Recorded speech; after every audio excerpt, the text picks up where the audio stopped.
ছোটবেলা থেকে ক্রিকেট খেলার প্রতি অনেক আগ্রহ ছিল। আমার মেয়েদের খেলা খুব একটা পছন্দও ছিল না পার্সোনালি। আমি সবসময় ছেলেদের সাথে ক্রিকেট খেলতে চাইতাম, স্পেশালি ব্যাটিং করতে চাইতাম, বাট ছেলেরা অবভিয়াসলি আমাকে খেলায় নিত না এবং বল চলে আসছে মাঠের বাইরে। ওকে, আমি আসলে একদম শুরু থেকে প্র্যাকটিসটা করতে পারিনি, কারণ আমি একটু ট্যাগড হয়েছি, একটু বলতে গেলে লাস্ট মোমেন্টে ট্যাগড হয়েছি। তো সেই দিক থেকে আমি খুব একটা প্র্যাকটিস করার সময়ও পাইনি। বাট যেটা হয়েছে যে যতটুকু প্র্যাকটিস করেছি, চেষ্টা করছি যে মানে অ্যাটলিস্ট ম্যাচে যেন অতটা নাম না ডোবাই দলের। মেয়েদের জন্য ক্রিকেট কখনো স্কুল কলেজে থাকে না, মেয়েদের খেলা থাকে অন্য টাইপের খেলা। আমি যেহেতু বিং আ উইম্যান, আমি আসলে যেহেতু গার্লস স্কুলে পড়েছি, আমার খেলার অন্যরকম ছিল। তো বাট আমার ছোটোবেলা থেকে ক্রিকেট খেলার প্রতি অনেক আগ্রহ ছিল। আমার মেয়েদের খেলা খুব একটা পছন্দও ছিল না পার্সোনালি।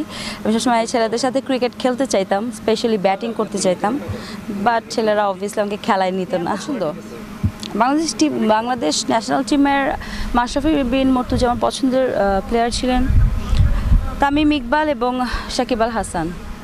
খুবই ভালো লাগছে, কারণ যে কোনো খেলাধুলায় একটা সুস্থ বিনোদন।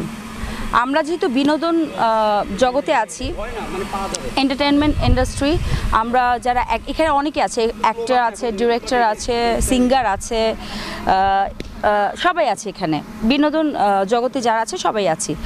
তো আমাদের আসলে বিনোদনের আমরা বিভিন্নভাবে বিনোদিত করি মানুষজনকে। আমাদের পার্সোনাল নিউজ যখন আপনারা করেন, হ্যাঁ, কিছু কন্ট্রোভার্সিয়াল নিউজ থাকে, যারা কিছু জার্নালিস্ট করে থাকে নেগেটিভলি, সবাইকে বলছি না, কিন্তু আমি জন্য কিছু জার্নালিস্ট বলেছি, হলুদ সাংবাদিকতা যারা করেন।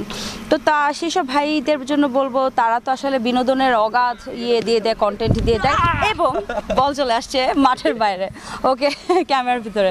যেটা হচ্ছে যে আমরা তো চাই না, যে কোনো নেগেটিভিটি থেকে দূরে থাকতে চাই। অ্যাটলিস্ট খেলার মাঠটায় আমরা যেন কোনো নেগেটিভ ইন্টারভিউ না হোক, নেগেটিভ কোনো কমেন্ট না হোক। আমরা যারাই খেলছি তারা যেন সবাই একসাথে খেলতে পারি। এবং আমাদের চারটা দল, যেহেতু চারটা দলের সবার মধ্যে বেশ পারস্পরিক সম্পর্ক অনেক ভালো, তো খুব পজিটিভ একটা ভাইব আছে এখানে। আমরা আসলেই আমরা বেশ হ্যাপিলি কাজ করছি, মানে খেলছি না, মোর অরলেস আমরা এখানে দেখা হচ্ছে, খেলছি, গল্প করছি, আনন্দ করছি। একটু আগে হয়তো বা দেখেছেন আমাদের টিম মেম্বার একজনের বার্থডে আজকে, তো আমরা সেটা সেলিব্রেট করলাম। এটা আসলে আমাদের জন্য একটা রিক্রিয়েশনের জায়গা। সো এটা আমি বলবো খুব ভালো উদ্যোগ। গতবার সিসিএল হয়েছে, এবার সিসিটি হচ্ছে। গতবার একটা অনাকাঙ্ক্ষিত ঘটনা ঘটে গেছে, সেটা আনএক্সপেক্টেডলি হয়ে গেছে, কিন্তু প্রত্যেকবার যে হবে তা না। আশা করছি এবার খুব সুন্দরভাবে আমরা ম্যাচটাকে শেষ করতে পারব। এবার তারা অনেক প্রিপেয়ার্ড, এই ধরনের অনাকাঙ্ক্ষিত ঘটনা যেন না ঘটে তার জন্য যথেষ্ট ওভাবেই আমাদের সিলেকশনটা ওভাবেও হয়েছে, মানে কাদেরকে নিবে না অ্যান্ড এভরিথিং। আর ঘটনা অ্যাক্সিডেন্ট তো বলে কেউ হয় না, এখন আমি বলছি হবে না, বাট আল্লাহ না করুক হতেও পারে, যে কোনো ঘটনাই ঘটতে পারে।